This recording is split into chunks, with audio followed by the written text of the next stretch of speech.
Okay. I just spent a couple of minutes just going through this picture and how I did it. Just to say, I think at the outset that I would say I'm a beginner at Bromoil. I've got quite a lot of experience in the darkroom. I've got my own darkroom. But in terms of bromoiling, I've been trying to do bromoils for about a year and a bit, mostly unsuccessful because of the papers. Managed to get some Lewis paper and beginning to understand the brushing technique for that paper. And this particular image, I did this last week. I've had a few attempts at it. The image itself is of an abandoned farm in North Wales. It's quite an important image for me. It sits on a drover's road from North Wales to Birmingham and onto London. So in the earlier part of the 19th, 18th and 17th centuries and earlier, cows, steers were driven from London, from North Wales all the way down to London for market. And this old abandoned farm sits on one of those drovers' roads.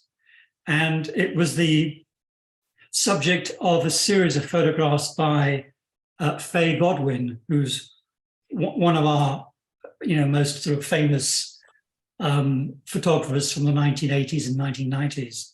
And she wrote a few books about the drovers' roads.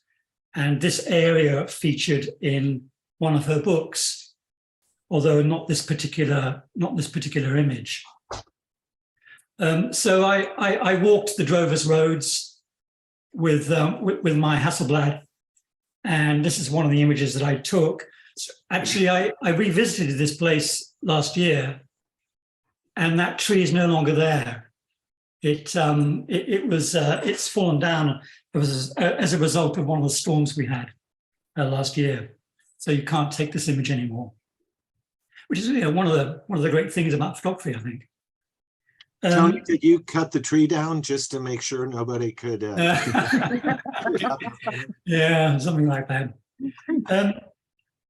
So I just sort of spent a few minutes talking about picture selection, and then on about the process that I went through to get this image, both the production of a print and the brushing.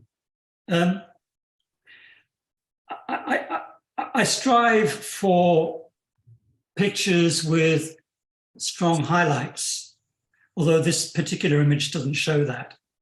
I think the sort of essence of good pictorial images lies in the highlights very often. And therefore, I think for producing a traditional Bromoil print, one is always trying to tame contrast. And that's one of the skills required in sort of producing the negative that will, and the print, which will eventually end up producing a bromoilable image. And there's a few techniques that I use for trying to tame contrast. The first one really is in camera.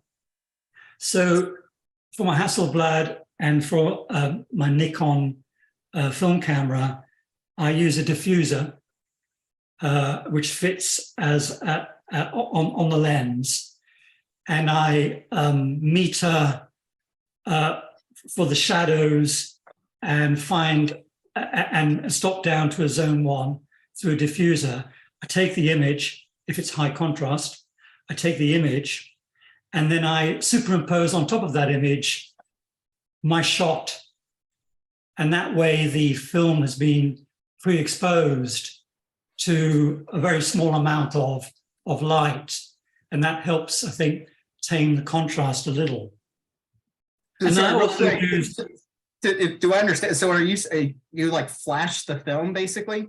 Yes, effectively it's flashing. Yeah, pre-flash. Yeah. Okay, cool. That. So for any negative where there's more than say 9 or 10 zones, as it were, using the old zone terminology, I would probably pre-flash the film or pre-flash the paper. Okay. The other thing sorry, go ahead. I was just going to say the idea of flashing generally is a non-image forming exposure. But what happens in printing with delicate highlights or in a negative with delicate shadow detail is there's an inertia involved where those tones won't develop, and giving them just that extra little kick of exposure that's not enough exposure to fog the paper of the negative tends to give those a little kick that gives them a little oomph to get them up into a developable state, if that makes sense. That's absolutely right. Specifically the shadows. Well, it's really I think what you're trying, what you end up doing, because when you're taking a shot, you're effectively compressing, I think, the range of tonal values on the image slightly. That's cool. Austin, if you don't have Ansel Adams' book on a negative, get a hold of it because he talks about pre-flashing the film in that book. Oh, right. Okay. I have got it, but it's a long time since I read it. I'll probably dig it out again. I struggle so much with staying awake while reading his books, man. They knock me out for some reason. Well, but if you want a current book that really goes into great detail about how black and white film and paper works way beyond monochrome, gets updated every couple years. It's a big coffee table book. It's about a car payment to buy it these days. That's why I've been putting that off. It's on my. I think most of the updates are more for digital negatives and hybrid digital analog processes. So a used copy, I've seen them for $20, and it's a really great, more modern book to really understand how exposure and development works and finding your personal ISO, and whether you want to do that with a densitometer and graph paper or in a more just real world way. It has about 3 methods to determine ISO and development time based on how technical you want to get with it. So sorry to interrupt, Tony, but just on the subject of books, that's a really good one to have. It is good. I've got that. It is an excellent book, I thought. Although I think it's becoming more and more digital as each edition comes through, you know. The other thing, of course, I do is to do with the selection of film and the way in which the film is developed. So if it is a high contrast, I tend to use 2 camera bodies if I'm using 35mm, so that I can produce, so I can differentiate between N- and N+ development to some extent. So it's like a half zone system. And I'll use for high, sometimes I'll use XP2, for example, for high contrast images, or I'll use a compensating developer when I get to develop the image, maybe a 2-bath developer, like Barry Thornton or something like that. So that's really sort of about the sort of the in-camera stuff. Sorry, real quick, do you remember what film you shot this on? I think this is HP5 actually.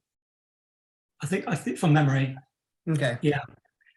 And do you remember what the conditions were like, lighting-wise, cloud-wise, things like that? I can show you. I can share with you. Can you see this other image that I've done? Did I see it? How many images can you see? Just 1 or 2? Oh, just one. I've got okay, I've got another image here to show you. Actually, it doesn't show you the conditions. I mean, it was slightly overcast, grey sort of a day, not much sun. It was just dull and slightly wet. Yeah. Slightly windy. Yeah. Okay. Thank you. So the next stage really was to go down the process of developing it, which I think I did. I think I used Barry Thornton 2-bath on this one. And then I obviously printed it on Lewis paper. So my technique there would be to, I tend to print from the midtones, and then I work the shadows and the highlights through masking or through burning. That's how I tend to do my pictures. And in this particular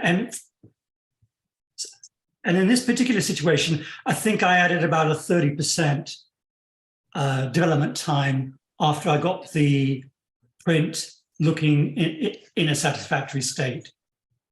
And that's one of my problems, I think, because you do all this work getting the print just right, and then you add this rather notional 30% exposure to get it to the level of tonality that will accept ink at a later stage. And I find that that whole business rather subjective, I guess, not as objective as I'd like it to be.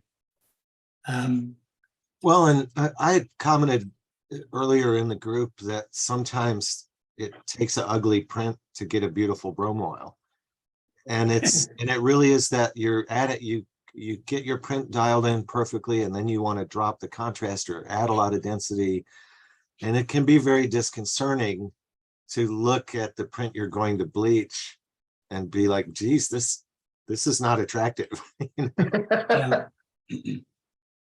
Yeah, I suppose as long as you've got the relative values earlier, you get the relative values, so that when you add your 30, 40, or 50% or whatever it is to enable the printing the bromoiling process to work, you're at least affecting all of it by the same amount. So the relative amounts still remain in proportion to each other. So then I bleach, and currently I'm using Gilbert's solution. I bleach using 10% Gilbert's for 10 minutes, constant agitation in a dim room, which I think is fairly normal. Quick question on that. They talk about always doing the bleaching in a dim room. Why is that? Well, I think there's no real reason that I do it that way. I think I've heard people do it in normal daylight. Mm-hmm. I think that the picture's subject to fogging still. Yeah, it's a rehalogenating bleach. So there is a belief like that if enough strong light hits it, that it will add exposure. And Really? it's certainly the kind of thing you could test. But you know, if we tested all the stuff we should test, we'd do nothing but test. So Yeah. Yeah, because I was under the assumption that once it's developed and fixed, then that's that. The only thing left to do is to be able to bleach it out, that it couldn't go any further on development.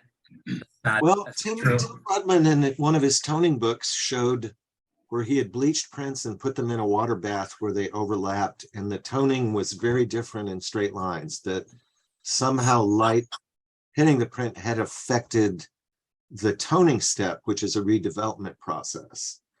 Okay. So he spoke in his book about taking a little more care in the way you wash the prints and so on. Now, would that same effect happen? Bromoil is not a redevelopment. It's you know, using the fact that wet gelatin rejects oil-based ink. So I don't know, would you see that or not? But it's for I'm with Tony, where you might as well turn off the light over the sink. You know, it's not working in absolute darkness, but I don't want that this indeed is a factor. So yeah. And at this stage, I've got one of two choices. Once I've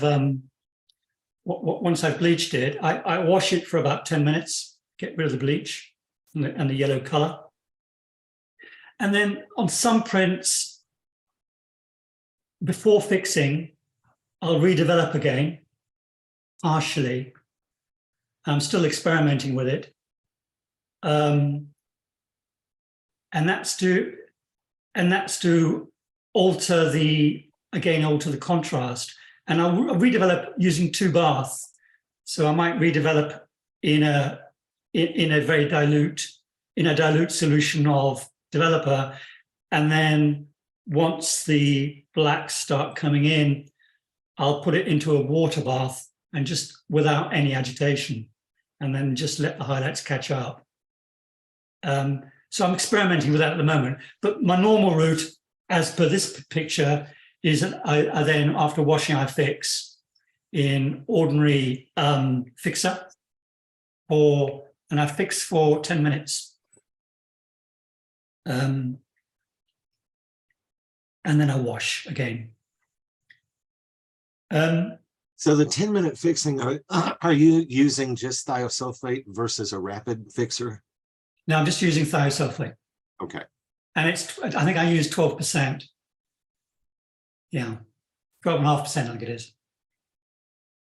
And then I let it dry overnight normally.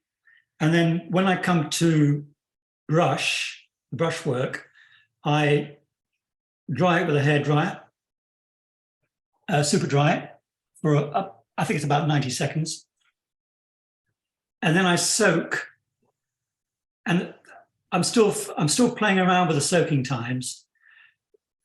I think the normal soak time for Lewis paper at 22 or 23 degrees is 15 to 20 minutes. So that's where I started. But I found that reducing the soaking time helps to bring the blacks in much more heavily, which is what I did with this particular version of this print. So this particular print, the first inking used 15 to 20 minutes. I think it was about 15 minutes at 22 degrees. And then I inked it. Then I let it dry. And then the next day, I did a second inking after a 5-minute 26 or 27 degree soak. So I'm playing with the temperatures and playing with the soak times a little. I've used hog hair and Fitch brushes on this image and nothing else, apart from the highlights on the stones on the wall, where I also used cotton wool and warm water to get rid of some of the ink.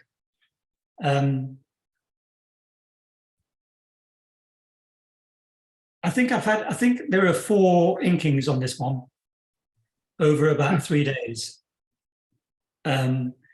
So you only I find it very hard to judge when to stop. And the best way for me to do it is to sleep on it and look at it the next day and say, actually, this could do with a bit more ink. I think I've slightly overdone the ink on the house, but that's my personal view on it. And that's basically it. It's a fairly standard process that I'm still trying to learn. What about the sky, Tony? How have you done the sky? With what type of brush? Yeah, the sky. The sky is a problem for me, actually. I'm still struggling with skies. I've done a few where I've added clouds using bits of paper and brushing over the paper. And I've burnt the image when developing the print. So yeah, when exposing the print, I've also burnt the skies to try and produce cloud or some tonality in the sky. And I found my work on the skies at the moment is pretty poor. And I think the skies are really important, particularly in landscape. So this image suffers from the fact that there's very little in the sky. And luckily the tree helps in the fact that the sky is poor. But skies are a problem at the moment for me. Tony, you mentioned masking and printing. Are you using like a pen registration mask system in the lithofilm and so on? Or did you mean more of like cutting a burn card out of paper kind of thing? Yeah, I'm just cutting out cards out of paper and just having enough of a penumbra by having the card quite high up so Right. that it doesn't have a very fixed edge. Yeah, here in Texas, all summer long, you can go weeks without seeing a single cloud. And so I've shot reams of cool cloud negatives, and I finally got the Lin Radica masking kit. Yeah, It's no fun to work 35 millimeter with that, but with medium format or 4x5, it can be pretty simple to drop a dramatic sky into a shot without using any scans or pixels. It's not for everyone. You have to have an obsessive mindset that's damn it, I'm going to figure this out. And after 30 blown prints, you finally get it. But it's crazy powerful, and especially for the basic contrast control it's designed for. But it's also really cool for image compositing. Again, it's a $500 setup or so, and it adds this whole new learning curve to what you do. So, I acknowledge it is a total not for everyone thing to get into, but I just got always sick of blank skies. yeah, I've been looking at Lin's, the Lin's technology. I think I'd rather do that and go down the digital route. I'm curious how many people have a no pixels in the darkroom rule.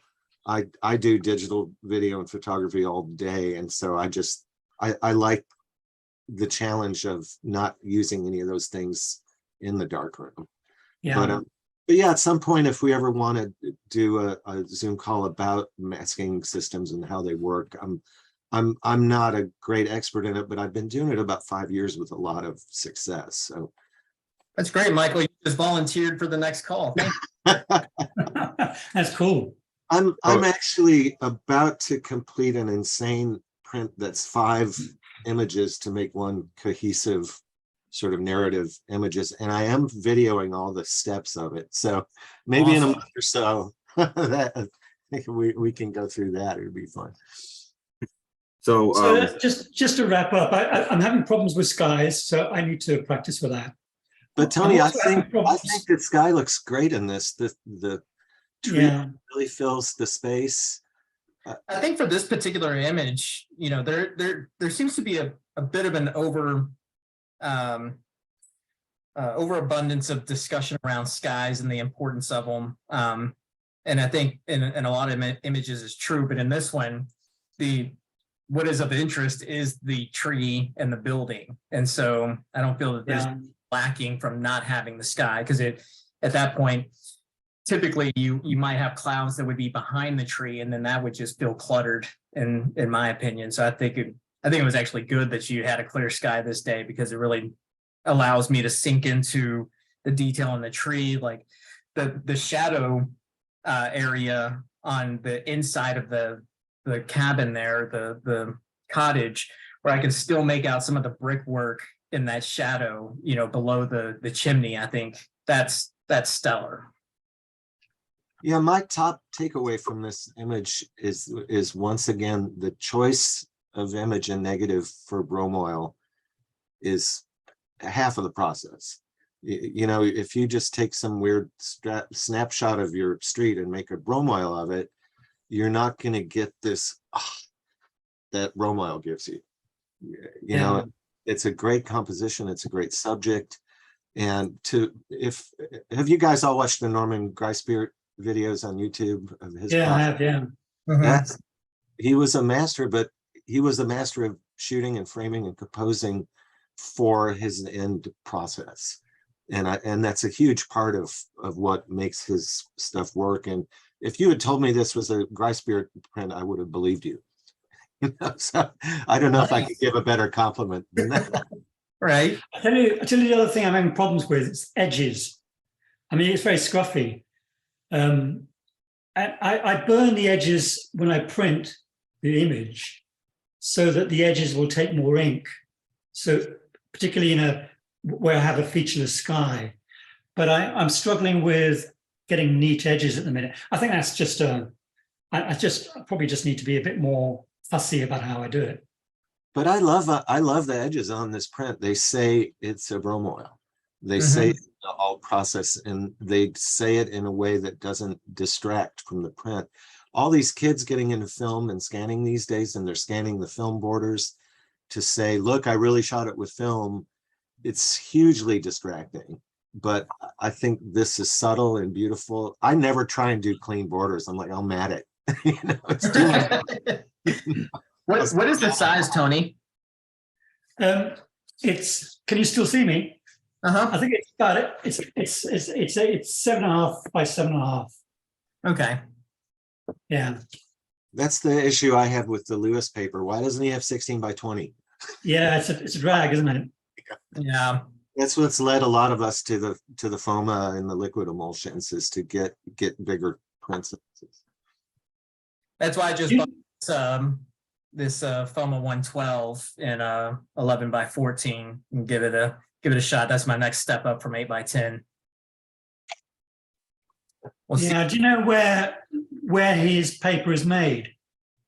He keeps it secret as far as I know. Yeah, I've tried to get it out of him.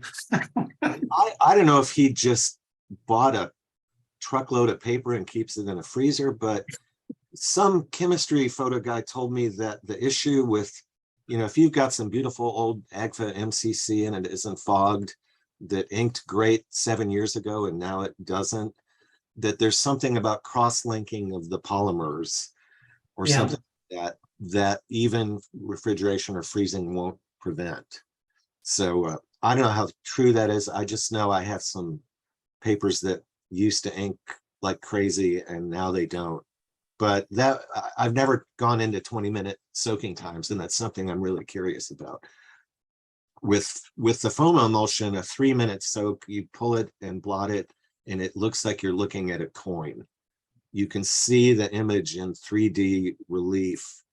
It's really amazing. Yeah, it's like looking at a carbon print. Yeah, it's crazy. It looks like your highlights are about a 1/16 of an inch off the paper.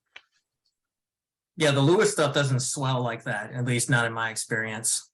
He says it does in his description. I've never tried it. He says a coin-like relief, but It has a slight relief. Yeah, that's slight. Yeah. But I was doing a redevelopment test with the new Ilford RC, and I bleached it and tanned it to redevelop it. And I looked at it in the light, and I could see the image in relief.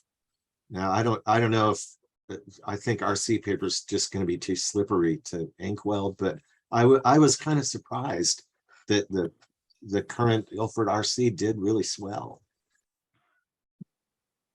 Yeah. Tony, question about your the highlights here. So like on the rock wall that is closest to camera, when you did your first 1 or 2 rounds, were those highlights completely white? Did you have to go in with like a softer ink and a pitch brush to like bring a little bit of detail in there, or did it just kind of happen all on its own? The first couple of inkings, they were pretty light. I bumped up the temperature, I think on the third inking, and they accepted. So sorry, I reduced the temperature and reduced the soaking time, and they accepted more ink. I think it's that way around. It's all about how much water the highlights are holding, I imagine. Yeah. It relates to how much ink they reject. So I think if you have higher temperature or a longer soak, they reject more. Right. Because it swells more. And this is something I've really wondered about redevelopment of the matrix before fixing. Is there a developer that'll allow you to, that'll first the weakest areas will come in. You know, there doesn't seem to be a redevelopment where you can just get some highlight tonality without getting a lot of shadow tonality. I think you can use catechol. Yeah, with like a very, low very- vegetation where the developer exhausts in the shadows very quickly, but yeah. Yeah, I think you have to use 2 baths. So I think you can use catechol, very dilute, one to 50, I think it is, from memory. And as soon as the blacks start to become slightly visible, you whack it into a water bath and then just leave it. Right. I think it does. It apparently works. I don't know whether it works for bromoiling. I don't know whether the difference is sufficient for it to work for bromoiling. Yeah. And Tony, are you primarily using the Barry Thornton developer now, or do you still mix things up? I use a thing. I use largely. I use a developer that based on Selectel Soft, so soft developer, metal based, no hydroquinone at all, because I think hydroquinone is essentially a high contrast developer, isn't it? So do you notice very much of a difference with that 2 bath developer in the contrast? When I'm doing the print, the negative and the print, I do, yeah. Really? When I'm doing the negative, I'm a real fan of Barry Thornton 2 bath. If you're using 35mm photography and you've got a variety of images, all with different ranges of tonality on them, then I think the only way you can really control those highlights is by a 2 bath developer. So that's why I use it. Has anyone experimented with the slamped processing, which is pre-bleaching the film or the paper before developing? It's got some monstrous power when you dial it in, but it's what it does varies with any film developer or paper developer combination. So you need a lot of testing to dial it in, but it works. You bleach the latent image back before developing, and it's an extremely dilute ferrocyanide or ferrocyanide and bromide mixture. And there's a really good PDF available online, but you know, you could make a print like this and decide you want to open up the blacks half stop without affecting the highlights in the print. And it takes some testing to dial in, but it uses chemicals most of us have, and a very tiny amount of those chemicals. But I started experimenting with it for negs just because of, again, in Texas, the scene range you can have during the day with the intensity of the sun.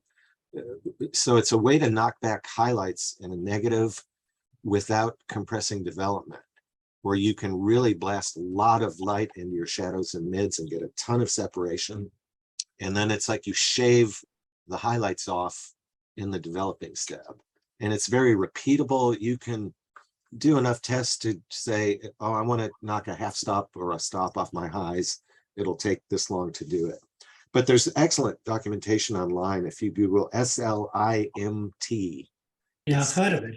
Latent image manipulation technique. So, anyway, it's another one of those rabbit holes you can go down, but in my initial testing of it, it's got some crazy power. You can basically make big shifts in the grade of your paper with it as far as contrast reduction. I mean, the other thing about this image is I see that the Lewis paper comes out quite blue-black. I did this image on a paper called Finesse about 3 or 4 months ago. And it was a paper that I acquired, it's no longer made. And it actually bromoils really, really well. But it comes out slightly, I think it's a chlorobromo paper rather than a bromide paper. So it comes out slightly warmer. And I think this Lewis paper comes out quite blue-black. And I'd quite like to investigate. I'd quite like to investigate toning bromoils. Not using coloured inks, but toning the paper. Yeah, So more like dyeing the paper base to a Yeah, slightly slightly. cooler tone. I've done that in the past. It's not, I don't know if it's considered proper toning, but I've taken the image, bleached it, had the matrix, and then did like a coffee toning. Yeah. It just to knock down the paper, warm it up a little bit, and then go through and ink it. And I thought it looked great. I I guess you first time. consider that more a dyeing than a Yeah. tone. Yeah. That's right. But there's probably a potential to use things like really dilute watercolor or get some of the fabric dyes from the fabric store and experiment with that. Yeah. So from an archival standpoint, would that be a no-no to use like tea or coffee or things like that to dye the paper? Well, I don't know. You think of, watercolor paintings, Yeah. last forever if you keep them out of direct sunlight or put them behind UV glass.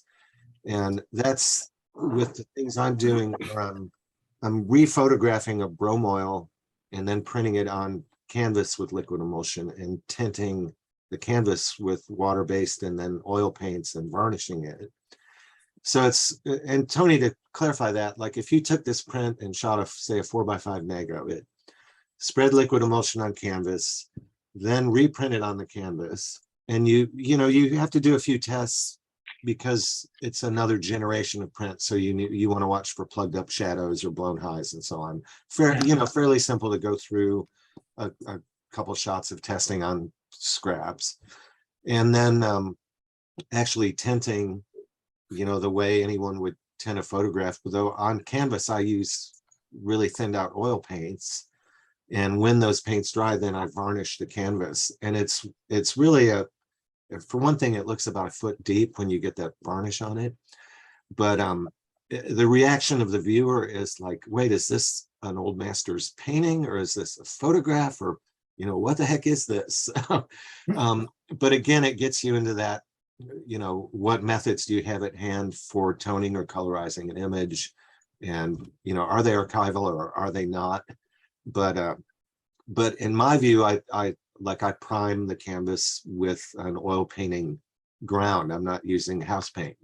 So, I'm looking to materials that you would expect would last for a painter or something like that. Yeah. Nice. Yeah, that's where I was looking into the doing like a 4-color bromoil transfer is what I'm looking at now. And so using the color filters on the black and white film, so I can create the different color isolated negs, and then see about doing a 4-color transfer. And I think that's going to take me about 6 or 7 months to. I've had this thought about doing that kind of work and shooting E6, where you'd have to have your E6 game down to have your contrast well controlled, but on a cloudy day or a day like this print, and then sticking that E6 positive in the enlarger or contact printing with your colored filters to make each negative, which seems like you could keep your negatives in really tight registration that way versus going like shooting 4 negs with color filters at the actual setting. And I've never experimented with this, but it struck me as, well, you need a color image and you need to use the filters to break it down into these specific plates. And but so why not shoot E6 and then be able to do all your filtering in the darkroom? So why would it have to be E6 and not C? Because it's positive. Right, so if I have the positive film and I'm shooting through it, then I get a negative on the paper. Oh, Right. I see. You don't need an interpause or any other steps. You know, Huh. it struck me like this could be a really simpler way than doing all your filtering out in the field. And that no matter what camera you use, I don't think those negatives are gonna be in really tight registration. You're gonna have to register them by eye. Right.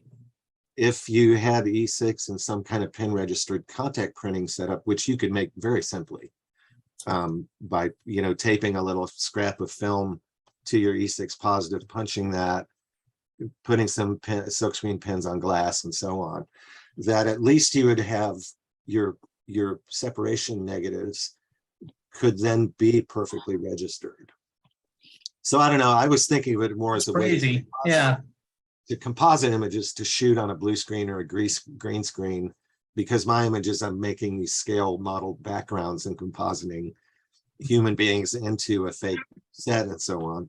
And I don't know if I'm going too far afield of our discussion, but it was one of those middle of the nights. Well, what if you just shot at E6 and then did your separation negs that way?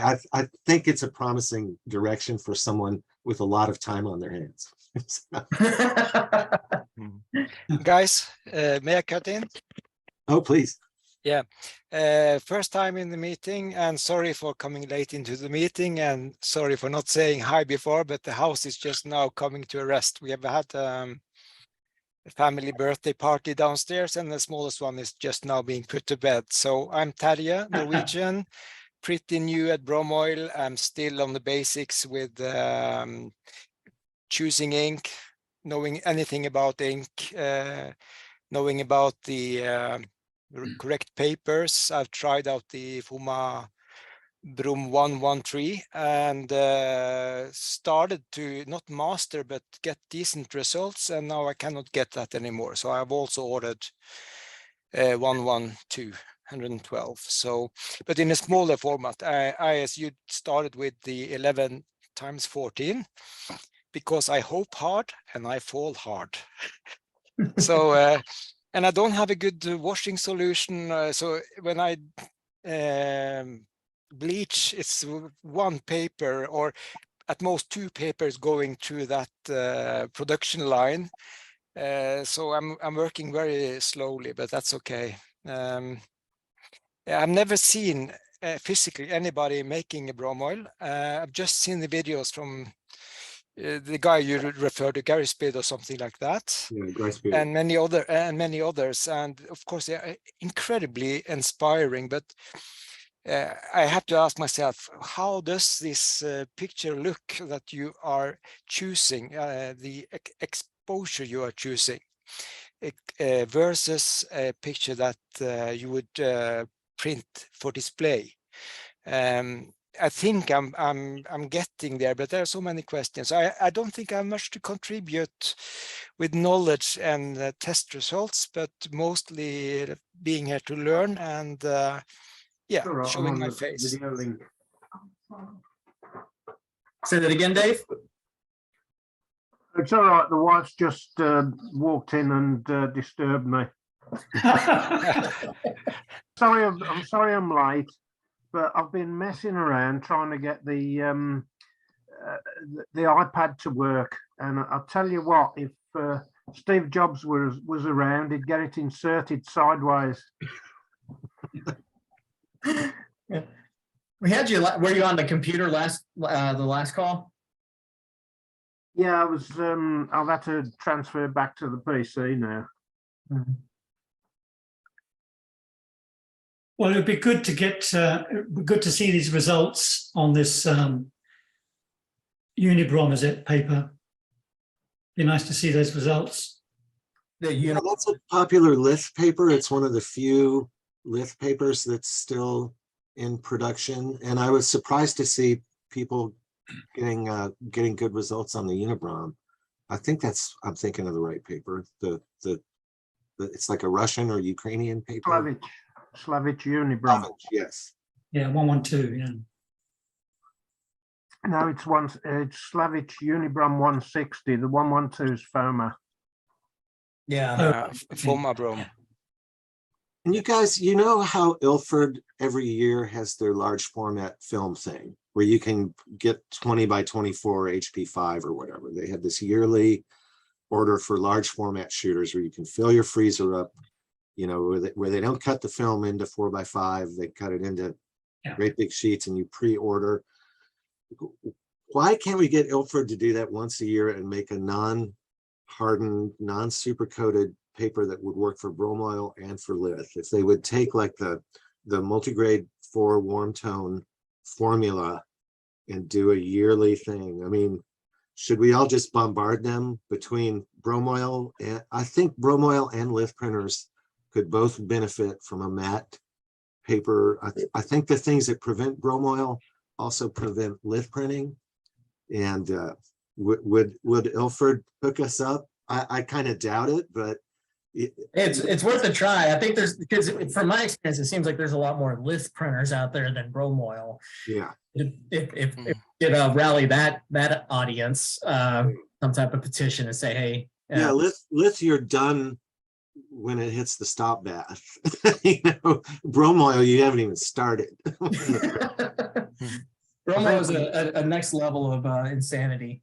Yeah, but you know, Lith was what got me back into film photography. I was looking for something more pictorial. I was tired of the control of digital, and so it was really Lith and Bromoil. And then I got into Bromoil, and then I got way into the contrast control of Lith and so on. And now I'm like, what? There's no reason you couldn't Bromoil a Lith print, I would think. You know, I need to test that sometime. In answer to your question about contacting Ilford, can you hear me? Yes. Yes. Oh, sorry. Yeah, in answer to your question, when Kentmere were active, the Bromoil Circle got them to run off a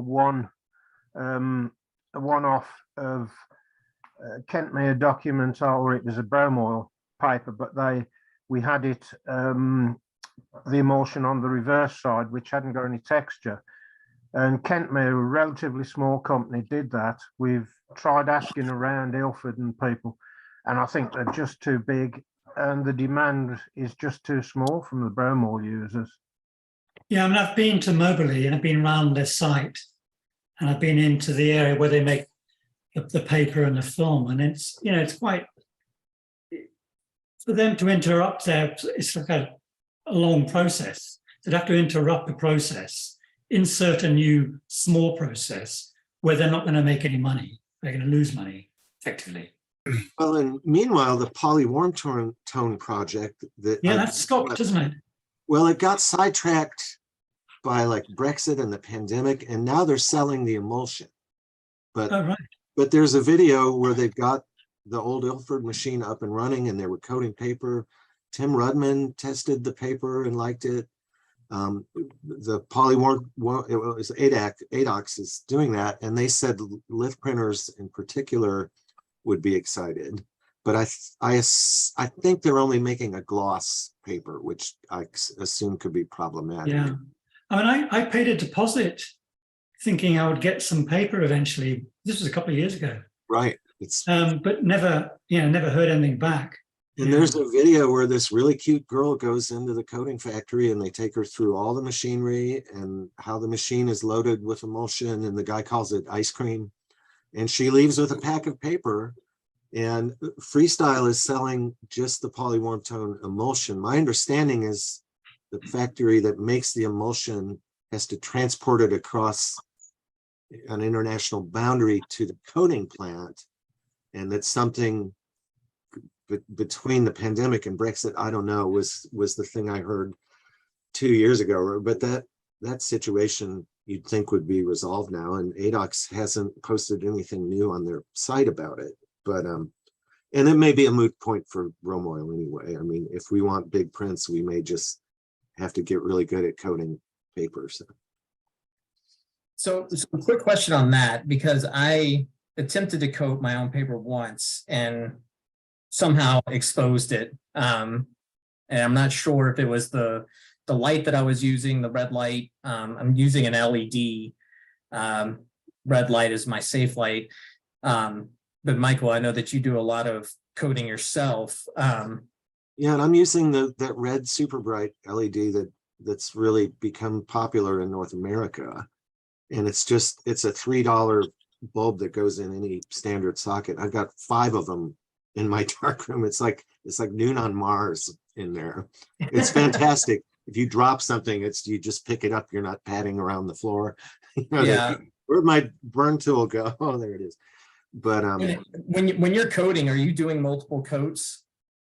no, my big thing has been to try and get a absolutely perfect coating, because I'm going for a roller inking that is not as stippled as a brush inking. I'm going for something a little more photographic. And but when I do it right, it's a 3-minute soak and I'm done inking in 4 minutes. It's pretty spectacular. I assume you could brush and get a more heavy bromoil look the same way, but it's been a long process of, I was just fixing out fiber paper and coating on the back, because it's a machine plate surface where the paper doesn't impart any texture. And even like Arche Platine, I felt was too much texture. And but I was doing a gelatin coat with a glass rod, and then hardened gelatin, letting that dry, and then coating with the foam on a glass rod. But I found the look I'm looking for, any like imperfections in thickness, really leap out of the print of an over inked or a rejected ink area. And I think I finally, like, what I'm doing is taking a Bristol paper, soaking it in hot water. I put it on glass and I tape it down with watercolor painter's tape and let it dry. So I'm dry coating with paper that is absolutely fat Stretched. and Yeah. will not come up. But if I do a gelatin subcoat, the paper can wrinkle and actually pull loose of the tape, because the force of that paper getting wet and shrinking. So my last few tests, I've just been masking it off and spraying it with polyurethane satin spray, coat it, light sanding, coat it, like 5 coats of that stuff. And so that's been promising. But I was coating on the back of fixed out fiber paper, but you can't dry that on a piece of glass. It's just glue when it dries. You absolutely cannot get it off the glass. So, but one thing that never occurred to me was fix it out and just coat right on top of the existing emulsion and gelatin. It's not that thick.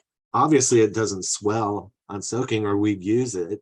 So I think that'll be my next testing I do. Well, for what it's worth, I've tried that before. Really? It failed miserably for me. Really? What went wrong with it? I had a package of Kent Mere paper that was fogged, and so I fixed it out and then tried coating it. And I do the glass rod coating process. I use 6 wraps of Mylar tape, so I get a pretty thick coating on it. The problem was that the paper base on the Kent Mere paper, which I thought was fairly heavy, wrinkled so much when the emulsion cured and dried that it was unusable. The interesting thing, this is what I did not expect, because I tried making a few prints out of it, silver prints out of it with the liquid emulsion. The interesting thing was the Kent Mere paper was glossy finished paper. When I coated it with the liquid emulsion, I got a sort of a glossy print out of the foam of liquid emulsion on the Kent Mere paper, which I did not expect. I tried coating it on the backside of the paper too, had the same problems, as the stuff wrinkled up so badly that it was unusable. So, and you would normally think a double weight photo paper is heavy enough, but when the emulsion cures, it shrinks the paper up so much that it just didn't work at all. And so I wonder if that watercolor tape idea would glue it down enough. I don't think so. I think it might pull it right off the glass. Might pull the tape right off the glass. Yeah, but when I've coated, like the last coating I did on the polyurethane subbed paper, the bottom of the tape did come loose, you know, it gets a little damp from the emulsion, I guess, and it came up, but you know, it was, as long as the coating was perfect, an hour or 2 hours later, it starts to wrinkle and buckle and come loose, but I can flatten that paper back out when it's dry. And so I'm about to print, you know, hopefully today and tomorrow, a 16 by 20 of that test. So I'll let you guys know how it goes. But like the most beautiful photo paper I've ever worked with was FOMA emulsion on Canson inkjet paper with the Burita coating. It made the most gorgeous prints, but the Burita was too slippery to ink.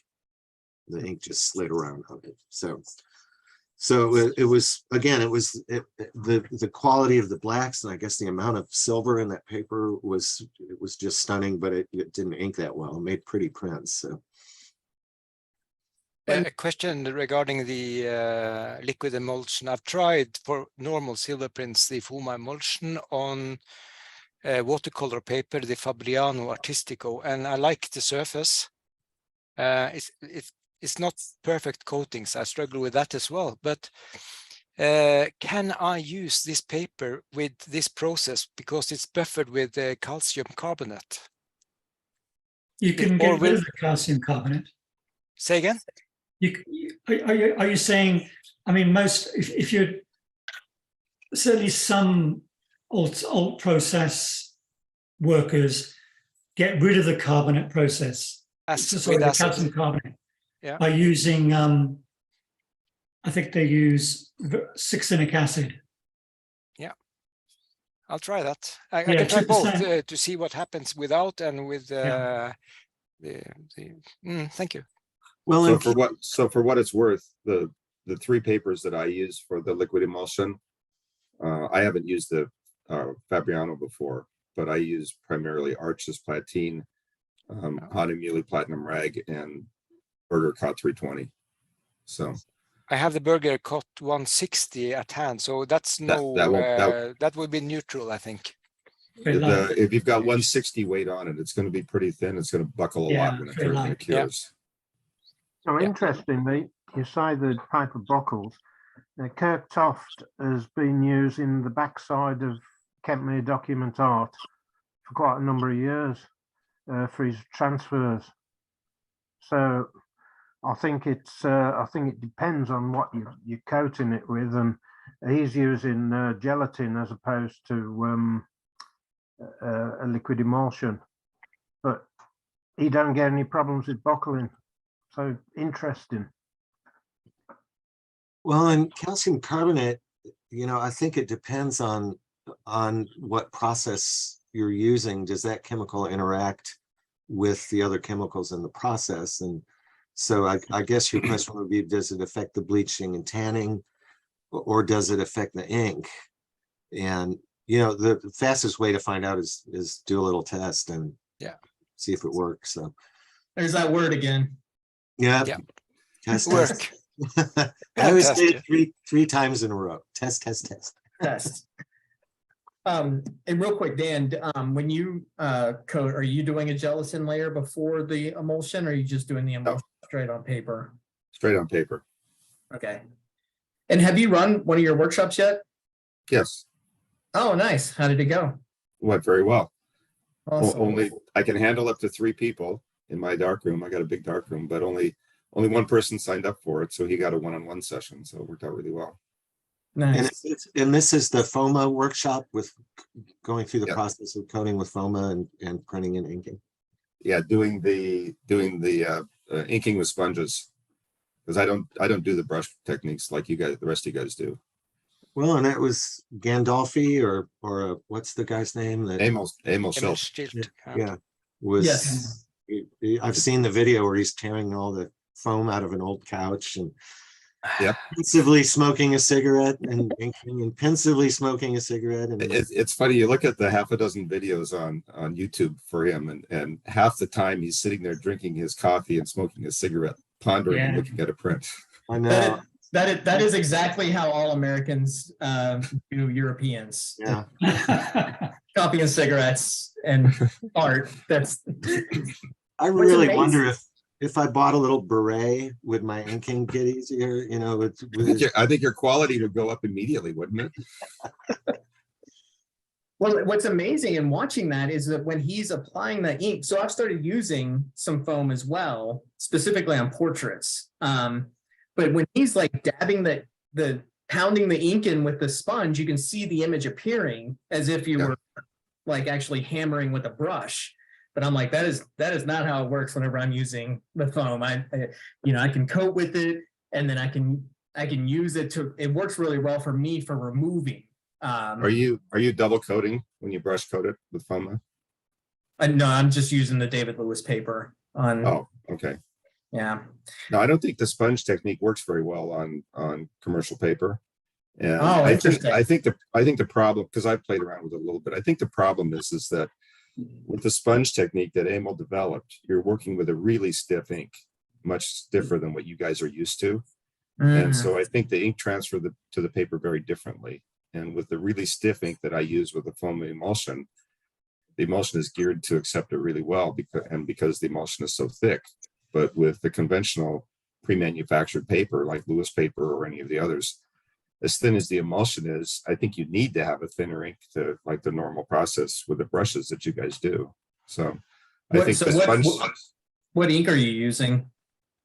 I have all the stuff from Graphic Chemical and ink, but I've also got ink from Canfield and Hanco. I like the Hanco ink a lot. Yeah. It seems to go on a little bit better. Can I ask Michael and Dan, have you ever, with your coating techniques, have you ever used a Murray blade? I use a homemade Maori blade with a glass rod in front of it. Because the problem I get with just glass rod coating is the emulsion squishes out to the sides and then it comes back in. And you get a very, very thick edges, especially at the top. Yeah, you can't avoid that. Yeah, but the blade completely eliminates that. You want me to show you my blade? Yeah. What is the blade? What is it called? It's a Maori blade, and it's a trough mechanism with a slot in it that you pour the emulsion into, and it lays it out a little different than a normal glass rod would do it. You need a few bucks in your pocket though to buy one. Hold it up closer to the camera. Okay, let me show you. It's about that thick. It's made from an old IKEA shelf. And this will coat about a 13.5-inch wide thing or process. You can't really see it, but here is a very thin, maybe, 1/4-inch piece of wood, and it's all just glued. So it's sort of like this is the bottom, this is the top. So it's like a C shape that's closed off. There's no gap at the bottom, but there is like 2 millimeter thick, whatever, like wetsuit foam you can buy in sheets, and it's spray glued on with a rubber-based glue. It's all painted with porch paint, which is like a killer paint if you want to make a giant developing tray or a darkroom sink. So what this foam does is keeps the emulsion from spreading outside of it. It really is a watertight seal. And it also lifts the front of the blade up about 2 millimeters. So if I put the coating rod in front of it, the emulsion's only coming out this way as I pull back. The emulsion's being left behind, and then the glass rod is perfecting that height. And it works like a charm. And I saw an article online where someone had put a 3D model to make one of these, and I never got around to it, but I've got a table saw. So it's got about a 2 millimeter gap, and then which is taller than 6 wraps of tape that I use. So you set it on the paper, I have the glass rod right, a little will start to leak out the gap, and then you draw down, and I get absolutely clean edges that way, which for me is nice because I really see inking differences if that puddle comes out and comes back in. You can see in development and in fixing that there's like 8 times as much emulsion there. So I was doing strips of angle iron with the foam on the bottom with like foam insulation.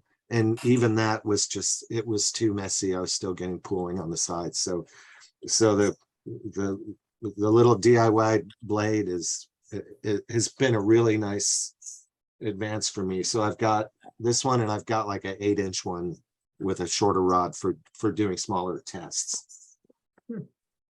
But there's somewhere online, someone's got a 3D model of, to make one to do like 8x10s, but you could, if you're good at SketchUp, or you can find some nerd that could just extend that model out and you could have it 3D printed to whatever size you need somewhere. So. Michael, Yes. where does the glass rod go behind Well, the Mary blade? if you think about, I have this thing, and when it's laid on the paper, the emulsion goes in this well. Yeah. And this is sitting flat on the paper, but this skinny edge is about 2 millimeters higher than the paper. And so I just hold the glass rod with the tape right in front of that gap. In front, right? Okay. I move it down as one unit. And so in fact, the glass rod is behind the actual pulling action. right, it's just a second level of sort of smoothing for the with you. Yeah, got you. and man, I rinse it off with hot water. The paint doesn't come off. I assume at some point this foam and the spray glue will weaken up, but I'll just replace it at that point. So yeah, I try it without the foam. Commercial one's very, very expensive. Yeah, and people don't like them. People kind of complain. It's supposedly you can adjust the gap, but it's very hard. When you turn the adjusting screws, it torques it a little, I guess, and it tilts it so you don't get it coating from side to side. And that was scraps in the garage. Or again, 3D printing would let you make one at any size up to the limits of the 3D printing machines, I guess. Yeah, but that was a huge breakthrough. So when I tried to do it, I was just using a brush to apply the emulsion. It sounds like I definitely was not applying enough emulsion if I was just simply painting it on. If you just single coat with a brush, you're not going to get enough contrast in your print. And you're going to get paper texture that's lifted up higher than the emulsion. So, but when I do canvas, I built a darkroom spray booth, and I have a HVLP spray gun, and I just put on a respirator and spray this stuff, which is beautiful. It makes beautiful canvas. 3 or 4 coats. It's a very thin coating, and I do use the hardener for that. So you actually sprayed the foam on your canvas? Mm-hmm. You're probably the only person ever who does that. My poor wife. I saw there were threads on Fotrio. These guys were like, back in the mural days, we would do this, but apparently what's really bad for you is the hardeners. And right now my biggest canvas is maybe 28 by 22. So they're not huge. It's a few seconds, and I have 2 vent fans, and I wear a respirator, but I have a heating pad, and I'm gonna get a sous vide eventually, because I really want to be doing these canvases at like 5 feet tall someday. But yeah, I've got a Harbor Freight spray rig, and I melt the emulsion, and I pour it in, and by the way, Michael, I bought the outdated foam emulsion from Freestyle, and I've had no problems with it whatsoever. Yeah, I did too. I just bought a liter of it myself. Yeah. Save 20 bucks. Do you get Rolly emulsion over there? Yeah. Or is it just It's a little more expensive. Yeah. Have you used it? I have once. James Michelson, who will probably show up here on one of these calls here at some point, he bought some to try out, and I got the similar results as with foam. Either one worked pretty well. We don't recommend liquid light. Is the Rolly a multi-grade emulsion? They make both types, a standard and a multi-grade. The multi-grade is more expensive. So, Right. but we don't recommend liquid light. So that doesn't, it works fine for making prints, but it doesn't work too well for doing bromoils. And the stuff's got like no contrast. Yeah. It's so flat. Right. Well, yeah, before The way we, they sell it is terrible. Like these long skinny bottles that you have to melt the whole bottle to use it. Yeah. They say every time you heat the emulsion, you risk fogging it. And Yeah. I've tested it, but I save all my empty FOMA bottles. So you just cut the top and bottom off with a box knife and Yeah. push the stuff into a FOMA bottle and it'll work. But it's disappointing emulsion.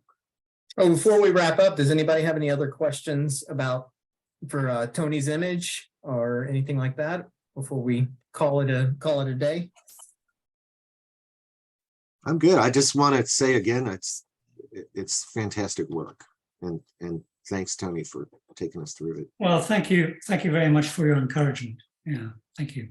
Yeah, I think it is an amazing print. I would love to see that one in person if we could figure out a Bromoil circle at a thing. But Hey, there's a great dive bar 2 blocks from my house, guys. Let's do it. But if you guys are interested, I'll do a little post. Maybe I can make a little diagram of that coating blade and kind of what I came up with. And it's so simple.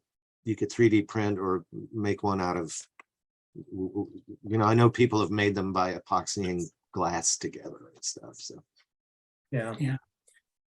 Cool. All right. And then yeah, we'll figure out what my goal is to try to do these like once a month. Does that seem to work with everybody for timing wise, frequency? Yeah. That works for me, Austin. Thanks very much for organizing it. Sure thing.